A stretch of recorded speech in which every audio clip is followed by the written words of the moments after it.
So for people that want to change their brain, the power of focus is really the entry point, and the ability to access deep rest and sleep. Because most people don't realize this, but neuroplasticity is triggered by intense focus.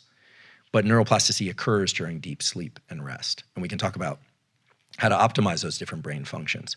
One of the things that's really important also to think about how the brain works in terms of plasticity and all this stuff is what the brain really wants to do is also pass as much of what it does off to reflexive behavior as possible. So, so when we're talking about focus, I think it can get a little bit vague, but it might be useful to think about like what exactly is focus and what triggers plasticity. So the brain loves to be able to just do things, pick up coffee cups and drink and walk and talk and do things and not put much energy into it.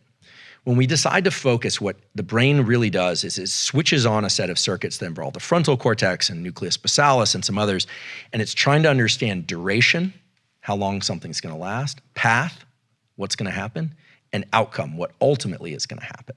So duration, path, and outcome.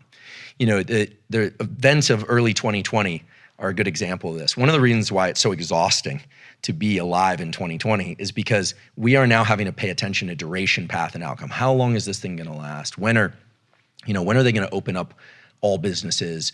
Did I touch that door handle? Does it matter?